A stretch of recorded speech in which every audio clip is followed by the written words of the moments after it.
சில சபையில சொல்லுவாங்க, சீயோன் சபைன்னு சொல்றாங்கல்ல, நாங்க தான் மெல்கிசேதேக்கின் மறுமையின்படி ஆசாரியர். ஜாக்கிரதை, எப்ப தன்னை ஒருத்தன் சொல்லி நாங்க தான் சீயோன் போறவங்க, நாங்க தான் அன்னகர், நாங்க ரொம்ப பரிசுத்தவான்கள் சொன்னாவே அவனுக்கு தூத்திரம் பண்ணிட்டு தூரமா விளையிரு. கரத்தை உயர்த்தி எல்லாம் சொல்லுவோம் ஹல்லேலூயா, ஹல்லேலூயா. எத்தனை பேர் நான் சொன்னதை புரிஞ்சுக்கிட்டீங்க? கரத்தை உயர்த்தி நல்லா நல்லா நம்ம மெல்கிசேதேக்கு தாயின் தகப்பன வம்ச வரலாறு இல்லாதவர், நாட்களின் துவக்கமும் முடிவும் இல்லாதவர், தேவனுடைய குமாரனுக்கு ஒப்பானவர். தேவகுமாரன் தான் மெல்கிசேதேக்கு தான் தேவனுடைய குமாரன். கரத்தை முதல்ல சொல்வோம் ஹல்லேலூயா, ஹல்லேலூயா, ஹல்லேலூயா, ஹல்லேலூயா. என்றென்றைக்கும் ஆசாரியனாக நிலைத்திருக்கிறார். அப்படின்னா அர்த்தம், இன்னைக்கு வரைக்கும் ஆணையோட ஆசாரியராக்கப்பட்ட மகாபிரபன் ஆசாரியராக்கப்பட்ட இயேசு என்றென்றைக்கும் உலகம் முடிகிற வரைக்கும் சபைக்கு, உங்களுக்கு, எனக்கு, நமக்கு பிரதான ஆசாரியராய் நிலைத்திருக்கிறார். கரத்தை முதல்ல சொல்வோம் ஹல்லேலூயா, ஹல்லேலூயா, ஹல்லேலூயா. ஓ ஜீசஸ்.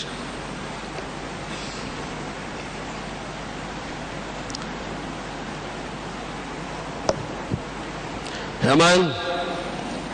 Hallelujah. Hallelujah.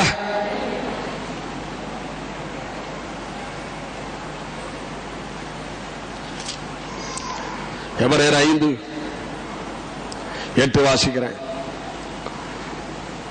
அவர் குமாரனாயிருந்தும் பட்ட பாடுகளினாலே கீழ்ப்படுதலை கற்றுக்கொண்டு தாம் பூரணரான பின்பு தமக்கு கீழ்ப்படுகிற யாவரும் நித்திய ரட்சிப்பை அடைவதற்கு காரணராகி மெல்கிசேதேக்கின் முறைமையின்படி பிரதான ஆசாரியர் என்று தேவனாலே நாமம் தரிக்கப்பட்டார். ஹல்லேலூயா சொல்வா. இப்போது பிதா தன்னுடைய குமாரனுக்கு ஒரு பெயர் வச்சாராம். அந்த வார்த்தை கவனிக்க, மறுபடியும் உங்களுக்கு அழுத்தமா. எபிரேயர் 5:10 எல்லாரும் வாசிக்க போறோம். எபிரேயர் 5:10 1 2 3 வாசிங்க. இந்த மெல்கிசேதேக்கின் முறைமையின்படியான பிரதான ஆசாரியர் என்று தேவனாலே நாமம். அப்ப தேவன் தன்னுடைய குமாரனுக்கு ஒரு பெயர் வச்சாரா? எதுக்கு பிறகு அந்த பேரை வச்சார்? உள்ள கவனிங்க, எதுக்கு பிறகு அந்த பேரை வச்சார்? அதைத்தான் நீங்க புரிஞ்சுக்கணும். எதுக்கு பிறகு அந்த பேரை வச்சார்? 9 வசனம் வாசிக்கிறேன். தாம் பூரணரான பின்பு. சொல்லுங்க, இயேசு பூரணரான பின்பு. சொல்லுங்க, வாய்த்தாரு சத்தம் போட்டு சொல்லுங்க, இயேசு பூரணரான பின்பு. சத்தம் பத்தாது. இயேசு பூரணரான பின்பு தமக்கு கீழ்ப்படுகிற யாவருக்கும் நித்திய ரட்சிப்பை அடைவதற்கு காரணராகி பிரதான ஆசாரி என்று தேவனாலே நாமும் தரிக்கப்பட்டார்.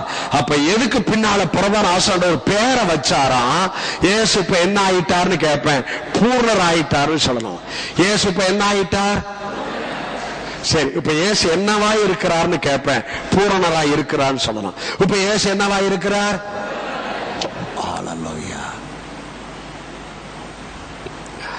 இயேசு பூரணர் ஆனார். இப்ப சபைக்கு இயேசு பூரணராய் இருக்கிறார். இதனுடைய ஆசீர்வாதம் என்ன? வாயிலே சொல்றேன். தேவத்துவத்தின் பரிபூர்ணம் எல்லாம் சரீர பிரகாரமே அவருக்குள்ளே வாசமா இருக்கும். எப்ப இயேசு பட்ட பாடுகளினால கீழ்ப்படுதலை கற்றுக்கொண்டு பூரணர் ஆனாரோ, அவர் மரித்து உயிர்த்தெழுந்தாரோ, ஆகவே இப்போது தேவத்துவத்தின் பரிபூர்ணம் எல்லாம் சரீர பிரகாரமாய் அவருக்குள்ள பிதா வச்சுட்டார். அந்த பரிபூரணத்தெல்லாம் அவருக்குள்ள வச்சு இப்ப என்ன பெயர் வச்சுக்கிறாரு? பிரதான ஆசாரியர் என்ற பெயரை வச்சிருக்கிறார். ஹல்லேலூயா சொல்வோம். ஹல்லேலூயா. சரி, இப்போது இன்னொரு பாயிண்ட் சொல்றேன். தேவத்துவத்தின் பரிபூர்ணம் எல்லாம் சரீரப்பட அவருக்குள் வாசமாய் இருக்கிறது. உங்களை குறித்து, என்ன குறித்து? சகல துரைத்தனத்துக்கும் அதிகாரத்துக்கும் தலைவராய் இருக்கிற இயேசுவுக்குள், பூர்ணராக்கப்பட்ட இயேசுவுக்குள் நீங்க குறைவுள்ளவங்களா இருக்கிறீங்க. நீங்க கஷ்டத்திலே இருக்கிறீங்க, கடை வாங்கிக்கிட்டு ஓட்ட சைக்கிள்ல ஓட்ட வண்டியில நடந்துகிட்டே இருக்கிறீங்க அப்படின்னு சொல்லுங்க. தேவத்துவத்தின் பரிபூர்ணம் எல்லாம் சரீர பிரகாரமாய் இயேசுவுக்குள் வாசமாய் இருக்கிறது. சகல துரைத்தனத்துக்கும் அதிகாரத்துக்கும் தலைவராய் இருக்கிற இயேசுவுக்குள், பிரதான ஆசான நாமம் தரிக்கப்பட்ட இயேசுவுக்குள் நீங்கள் அனைவரும் பரிபூர்ணம் உள்ளவர்களாய் இருக்கிறீர்கள். இருப்பீர்கள் அல்ல, இருந்தார்கள் அல்ல, இருக்கிறீர்கள். இதெல்லாம் புரிஞ்சுக்கிட்டா, இத விளையிக்கிட்டா, இத விசுவாசித்தா அப்படியே ஆசீர்வாதம் வந்துகிட்டே இருக்கும். நல்லா கவனிங்க. இப்ப அவருக்கு பேர் என்ன? பிரதான ஆசாரியர் என்ற நாமம். அப்ப இயேசுவின் நாமத்தை அறிக்கை செய்யறது போல பிரதான ஆசாரியர் என்று சொன்னா அந்த நாமத்தை அறிக்கை செய்யறீங்க. ஆமென். என் பிரதான ஆசாரியரே சொன்னா அவருடைய அந்த எதை அறிக்கை பண்றீங்க? பேரை அறிக்கை. பிரதான ஆசாரியர் என்று வாயத்திறந்து சொன்னா அந்த நாமத்தை அறிக்கை செய்கிறீர்கள். எத்தனை பேர் சொன்னதை புரிஞ்சுட்டீங்க? ஹல்லேலூயா. அப்ப இயேசு என்ற நாமத்தை எப்படி அறிக்கை செய்யறோமோ அதை போல நீங்க பிரதான ஆசாரியர் என்று வாயத்திறந்து சொல்லும் போது அது நாமம், அந்த நாமத்தை அறிக்கை செய்கிறீர்கள். அல்லேலூயா சொல்வோம். சரி, இப்ப இந்த பிரதான ஆசாரியர் எங்கே இருக்கிறார்?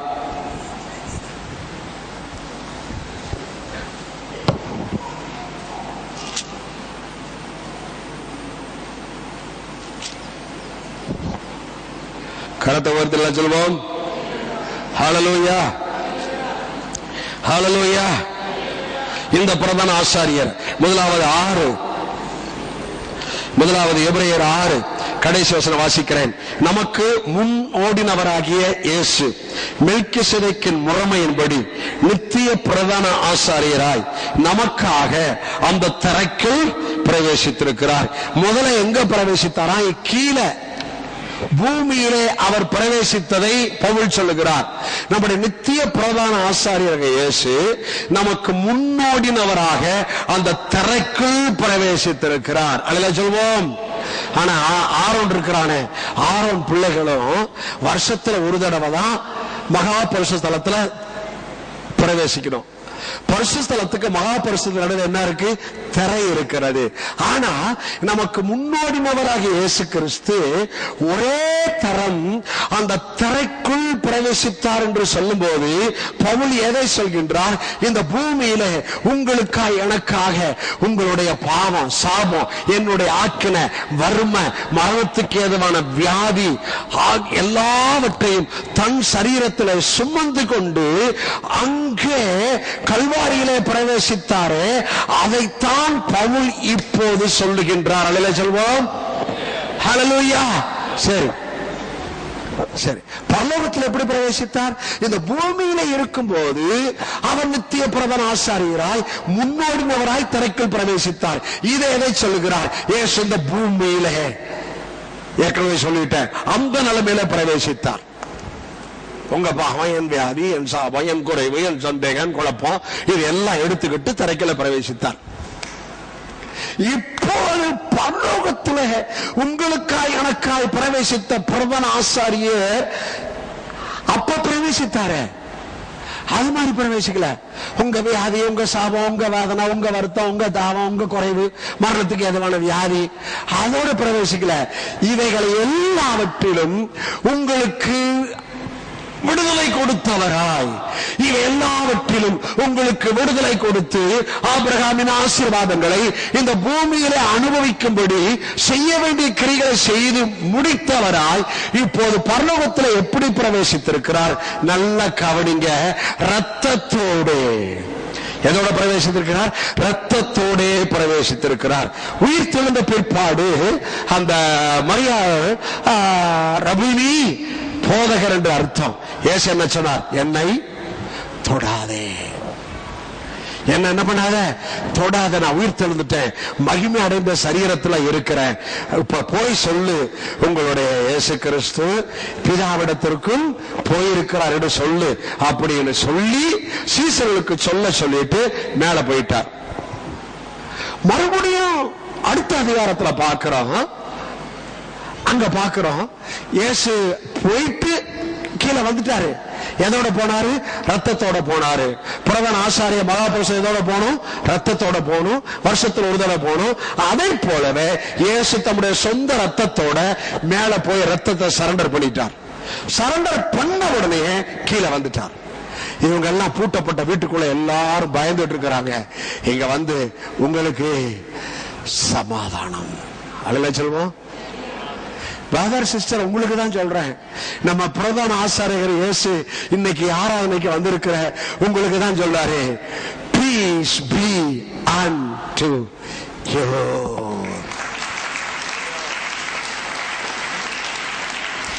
உங்களுக்கு சமாதானம். அப்ப தோமா இல்ல, அவர் சொல்றாரு, நான் அவரை நான் பாக்காட்டி நம்ப மாட்டேன், அவர் மேல கைய போட்டு அவருடைய காயத்துல விரல போடுவேன் அப்படின்னாரு. அங்க மரியாளுக்கு தொடாதேனாரு, மேல போயிட்டு கீழே வந்துட்டாரு. ஏப்பா தொட்டு பாருப்பா, என் மேல கைய போடுப்பா, என்ன தொட்டு பாருப்பா. ஏன்? அவர் மகிமை அடைந்த சரீரமாய் ரத்தத்தோட மகா பரிசுத்த ஸ்தலத்துல பரலோகத்துல நமக்காய் பிரவேசித்து அந்த ரத்தத்தை பிதாவிடத்துல ஒப்பு கொடுத்துட்டு அவர் கீழே வந்தார். கீழே வந்து ஹல்லேலூயா இப்போது சொல்லுகிறார், என்ன தொடுப்பா. ஹல்லேலூயா, ஹல்லேலூயா, ஹல்லேலூயா. எத்தனை பேர் இப்ப தொட தேவனை தொட எத்தனை பேர் ஆசை?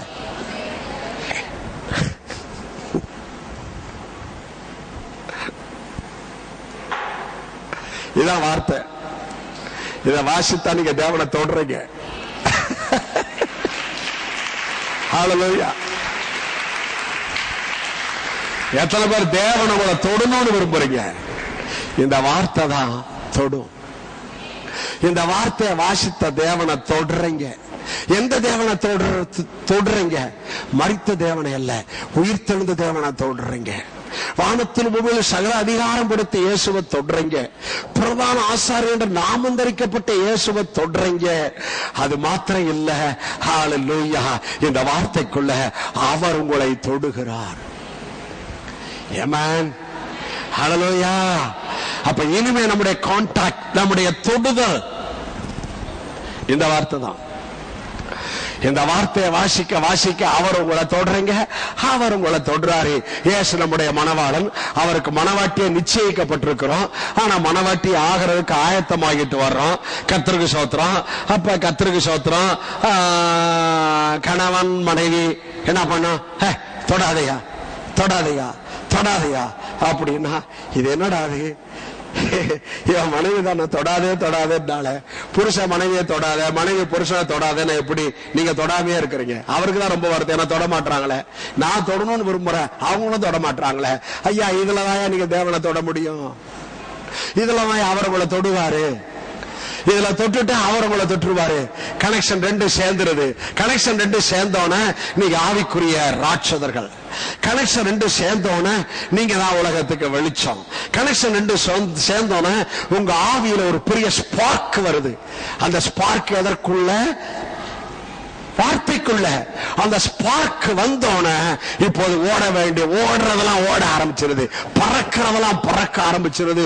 தேவனுடைய பிள்ளைய, you need a contact with the Father, contact with Jesus through this word only. Hallelujah.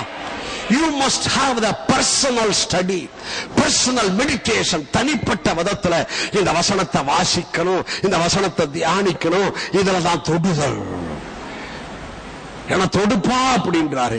இன்னைக்கு உங்களை பார்த்து சொல்றாரு, ஹல்லேலூயா, தோமா மாதிரி யாரும் இல்ல நினைக்கிறேன். என் சபையில தோமா மாதிரி எல்லாம் இல்ல. ஆரம்பத்துல இருந்திருக்கலாம். ஆனாலும் சில தோமாக்கள் நான் இவ்வளவு பிரசவம் பண்ணிட்டு அங்க போய் நின்னா, பாஸ்டர் எனக்கு தலைவலிக்குது பாஸ்டர் ஜெபம் பண்ணுங்கன்றாங்க. இவ்வளவு பெரிய பிரசங்கத்தை பண்ணிட்டு உங்களை என்ன பண்ணலாம்? பாஸ்டர் எனக்கு என்னமோ பயமா இருக்கு பாஸ்டர், ஜெபம் பண்ணுங்க பாஸ்டர்.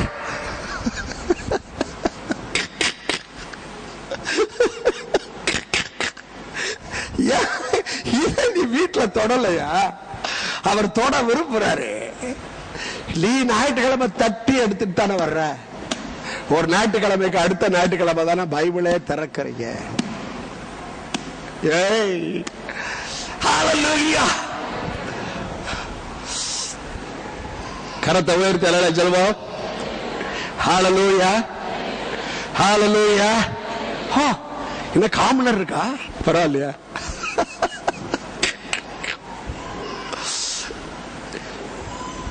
இதை காலையில வாக்கிங் போனேன். பிராக்டிக்கல் இப்ப பேசுறேன். வாக்கிங் போனா மழையெல்லாம் பேஞ்சிருக்குல்ல, நான் அந்த இயற்கை அழகுள்ள இடத்துக்கு தான் போறது. இப்பதான் லோக்கல். அப்புறம் நம்ம தீர்க்கதரிசன ஊழியம் நிறைவேற போகுது.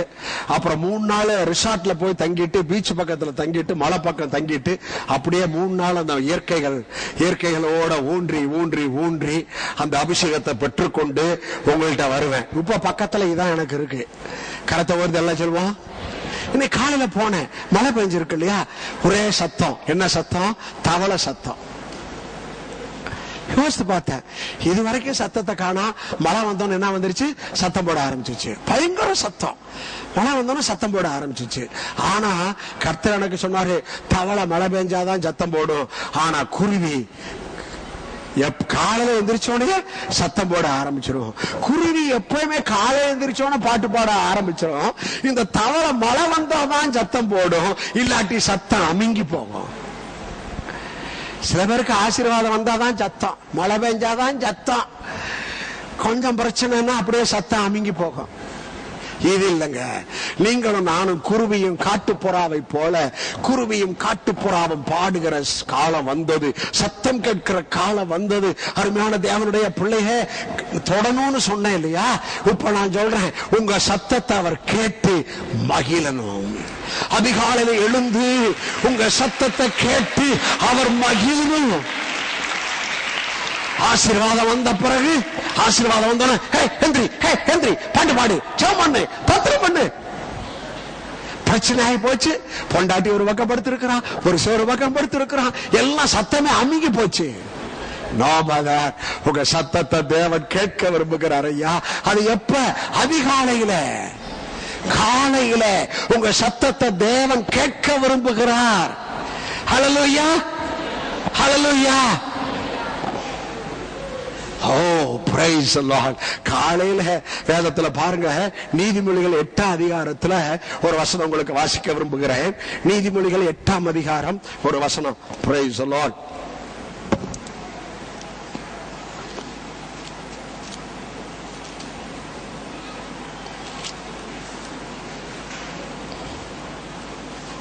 எட்டு 34. என் வாசற்படியில் நித்தம் விழித்திருந்து, என் கதவு நிலையருகே காத்திருந்து எனக்கு செவி கொடுக்கிற மனிதன் பாக்கியவான். ஹல்லேலூயா சொல்வோம். ஹல்லேலூயா. ஐயா, காலையில போறப்ப சத்தத்தோட போகணும்.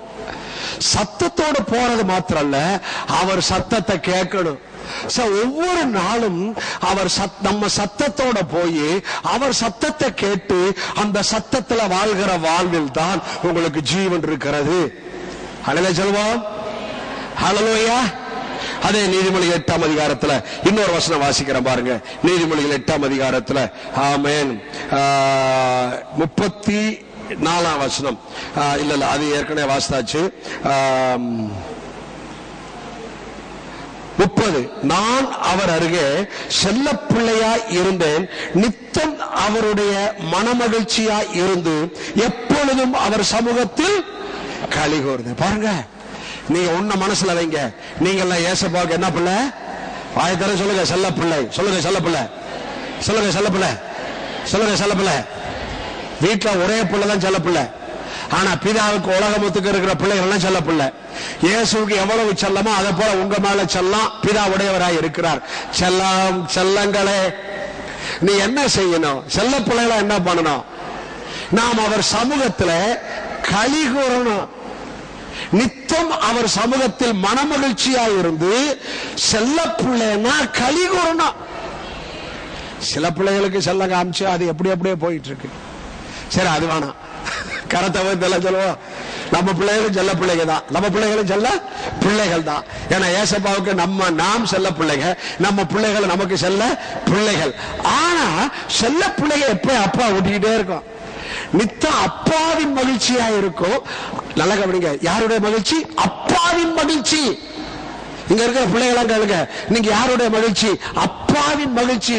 யார் சமூகத்துல களி கூறணும்? அப்பாவோட இருக்கிறதுல களி கூறணும். எப்படா அப்பா விட்டு போவான், எப்படா காலேஜுக்கு போவான், எப்படா வெளியூருக்கு போவான் அப்படின்னு நினைக்க கூடாது. கருத்தை ஒருத்தல சொல்லுவோம். ஹல்லேலூயா.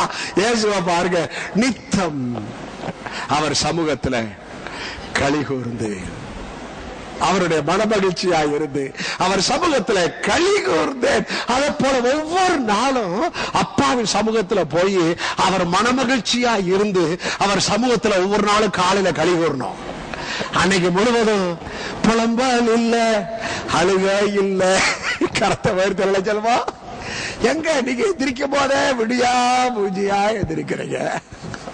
சாரி, தப்பான வார்த்தையெல்லாம் சொல்றேன்னா இல்ல, அப்படி எந்திரிக்காதீங்க. கரத்தை சொல்வோம். ஹல்லேலூயா, ஹல்லேலூயா, பிரைஸ் தி லார்ட். கரத்தை உயர்த்தி நித்தம் அவருடைய செல்ல பிள்ளையா இருந்து அவர் சமூகத்துல களி கூர்ந்தேன். ஒவ்வொரு நாளும் காலையில கொஞ்ச நேரம் களி கூறுங்க, வார்த்தையில களி கூறுங்க, ஆராதனையில களி கூறுங்க, அவர் சத்தத்தை கேட்டு களி கூறுங்க. அந்த நாளை நீங்கள் ஆசீர்வாதமாக்குவீர்கள்.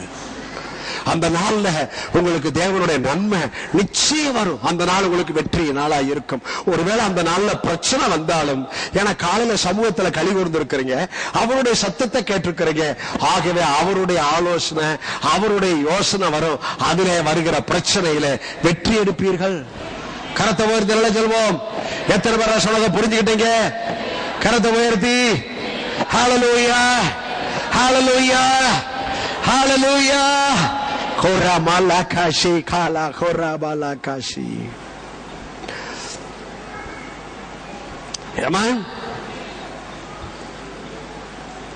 நமக்கு ஒரு பிரதான ஆசாரியர். முதல்ல பார்த்தேன் திரைக்குள், இந்த உலகத்துல திரைக்குள் பிரவேசித்ததை உங்களுக்கு காமிச்சேன். அடுத்தது இப்ப நமக்கு எங்க பிரவேசித்துக்கிறாரு காமிச்சு முடிக்க போறேன். எபிரேயர் 4ஆம் அதிகாரம், எபிரேயர் 4.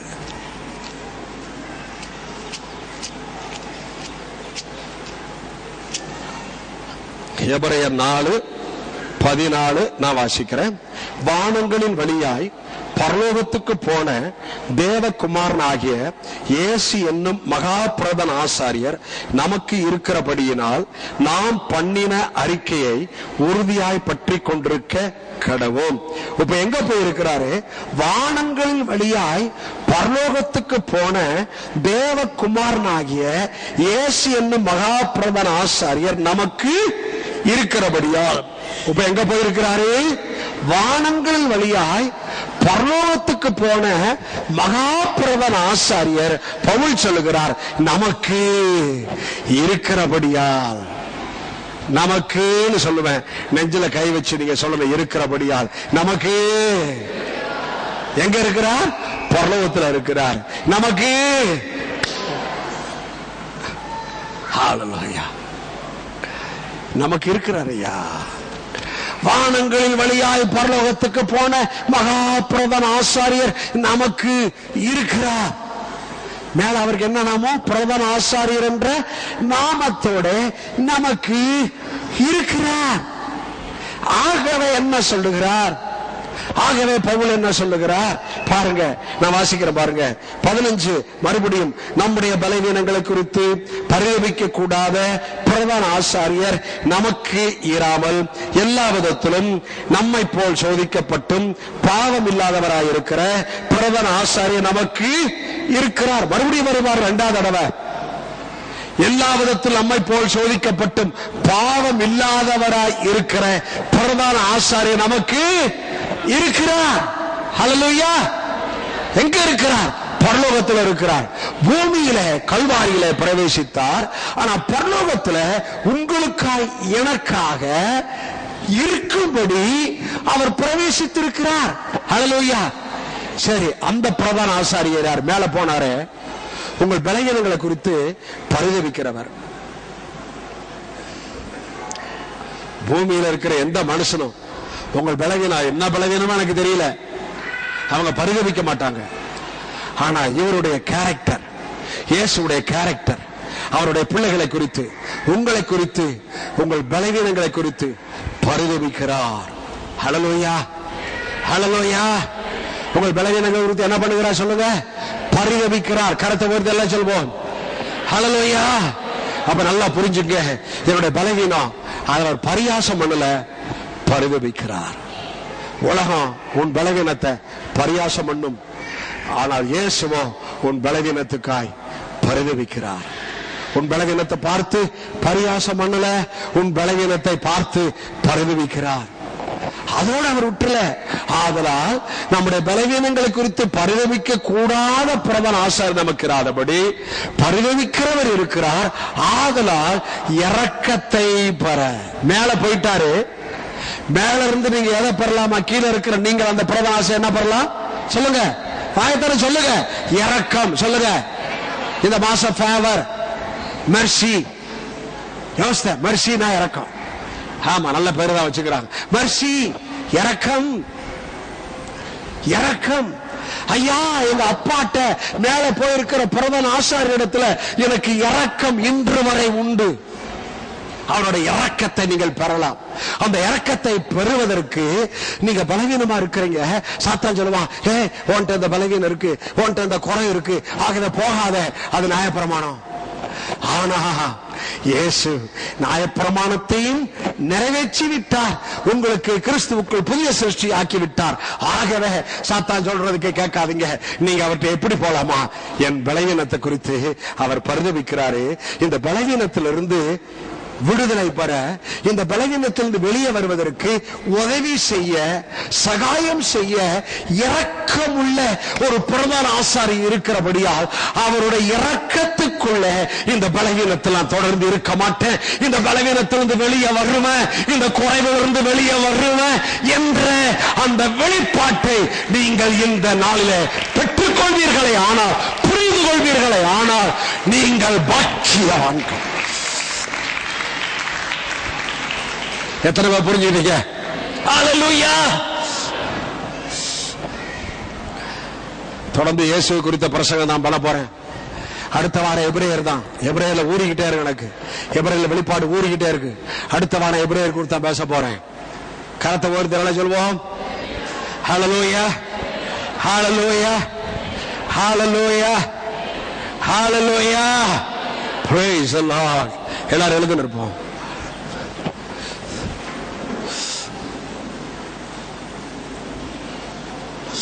Glory, glory, glory, glory, glory. சீக்கிரம் சீக்கிரம் சீக்கிரம். ஏன் லேட்டு?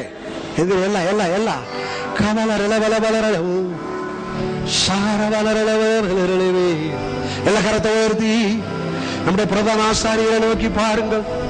தீர்க்க தரிசனத்திலே பிரதான ஆசாரியராய் அபிஷேகம் பண்ணப்பட்டவர் தாவீது சொன்னபடி புதிய ஏற்பாட்டிலே உங்களுக்கும் எனக்கும் அவர் எந்த விதத்துல எதற்காய் அந்த ஆசாரியர் ஆக வேண்டியிருந்தது, அது எப்படியானார், அது எப்படியானார், அந்த ஆனதுக்குள்ளே உங்களுடைய ஸ்லாக்கியம் என்னுடைய ஸ்லாக்கியம் என்ன என்று இந்த நாளிலே சத்தியத்தை கேட்டோம், சத்தியத்தை கேட்டோம். அந்த பிரதான ஆசாரியர் சொல்லும் போது ஒரு நாமத்தை சொல்றீங்க. எல்லாரும் இந்த ஆராதனையில நம்முடைய பிரதான ஆசாரியர் இயேசுவை எல்லார் கருத்தை உயர்த்தி ஆராதிக்க போறோம். வேற எந்த நினைப்பு வரக்கூடாது. என் பிரதான ஆசாரியரே நன்றின்னு சொல்லுங்க. என் ஃபேமிலிக்கு பிரதான ஆசாரியர் நன்றின்னு சொல்லுங்க. என் பிள்ளைக்கு, என் புருஷனுக்கு, என் மனைவிக்கு எல்லாம் பிரதான ஆசாரியர் நன்றின்னு சொல்லுங்க. எங்க சபைக்கு, பிளஸட் புனிதர் சபைக்கு பிரதான ஆசாரியரே உமக்கு நன்றி, நன்றி, நன்றி, நன்றி, நன்றி. உம்மிடத்திலிருந்து வருகிற இரக்கத்திற்காய் நன்றி. பிரதான ஆசாரியர் நாமத்தில் எனக்கு வருகிற ரட்சிப்புக்காய் நன்றி. அந்த நாமத்தில் வருகிற சகாயத்திற்காய் நன்றி. அவர் மாறி போகாத நிலைத்திருக்கிற பிரதான ஆசாரிய ஊழியத்தை பெற்றபடியால் எனக்காக நமக்காக அவர் பரலோகத்தில் பிரவேசித்தபடியால் ஆகியவர் பரலோகத்தில் பிதாவிடத்தில் எனக்காய் பரிந்து பேசிக் கொண்டிருக்கிறபடியால் எனக்கு நன்மை உண்டு விசுவாசிக்கிறேன் சொல்லுங்க. என் பிரதான ஆசாரிய ஊழியத்தில் அற்புதம் உண்டு சொல்லுங்க. என் பிரதான ஆசாரிய ஊழியத்தில் எனக்கு பெரிய ஜெயம் உண்டு, சாட்சி உண்டு, இன்னும் விருத்தி உண்டு, இன்னும் அறியாத எட்டாத பெரிய காரியம் உண்டு. அவர் தீர்க்கதரிசன ஊழியத்தை இப்போது பிரதான ஆசாரியரை நிறைவேற்றி வருகிறபடியால் எங்கள் சபை ஒரு பெரிய அற்புதமான சபையாய் இந்தியா முழுவதுக்கு வெளிப்பாடு கொடுக்கிற சபையாய் அந்த பிரதான ஆசாரிய ஊழியத்தில் நிறைவேறுகிறது என்று வாயை திறந்து சொல்லுங்க. எல்லாரும் எல்லாரும் எல்லாரும் வேற சிந்தைய வானா. பிரதான ஆசாரியர் பிரதான ஆசாரியர் பிரதான ஆசாரியர் பிரதான ஆசாரியர் பிரதான ஆசாரியர். ஹல்லேலூயா. எல்லாரும் என்ன பாருங்க, எபிரேயர்ல இன்னொரு வசனம் உண்டு. எபிரேயர்ல அந்த வசனத்தை காமிச்சு நான் எக்கால ஊத போறேன். ஹல்லேலூயா. நான் வாசிக்கிறேன். நீங்க பைபிள் எடுத்துட்டீங்களா? ஏன் உட்கார்ந்தேன்னா இதைத்தான் சொல்றதுக்கு தான். எபிரேயர் 8:1 மேற்சொல்லியவைகளின் முக்கியமான பொருள் என்னவெனில் பரலோகத்தில் உள்ள மகத்துவ ஆசனத்தின் வலது பார்சத்தில் உட்கார்ந்திருக்கிறவருமாய் பரிசுத்த ஸ்தலத்திலும் மனுஷரால் அல்ல கர்த்தரால் ஸ்தாபிக்கப்பட்ட மெய்யான கூடாரத்திலும் ஆசாரிய ஊழியம் செய்கிறவருமாய் இருக்கிற பிரதான ஆசாரியர் நமக்கு உண்டு. 8:1 எல்லாரும் வாசிப்போம். 1 2 3 வாசிங்க. மேற்சொல்லியவர்களின் முக்கியமான பொருள் என்னவெனில் பரலோகத்தில் உள்ள மகத்துவ ஆசனத்தின் வலது பார்சத்தில் அதான் உட்கார்ந்தேன். இப்ப நம்ம பிரதான ஆசாரியர் பரலோகத்தில் உள்ள மகத்துவ ஆசனத்தின் எதில் உட்கார்ந்துக்கிறாரு? வலது பார்சத்தில் உட்கார்ந்து இருக்கிறார். கரத்தை முதல்ல சொல்வோம். ஹல்லேலூயா. உங்களுக்காய் எனக்காய் பரலோகத்தில் உள்ள அந்த மகத்துவ ஆசனத்தின் வலது பார்சத்தில் உட்கார்ந்து இருக்கிற பிரதான ஆசாரியருக்கு எல்லாரும் நன்றி சொல்லுங்க. அந்த மகத்துவ ஆசனத்தில் உட்கார்ந்து உங்களுக்காய் பிதாவிடத்தில் பேசிக் கொண்டிருக்கிறார். உங்களுக்காய் பிதாவிடத்தில் ரெக்கமெண்டேஷன் பண்ணி கொண்டிருக்கிறார்.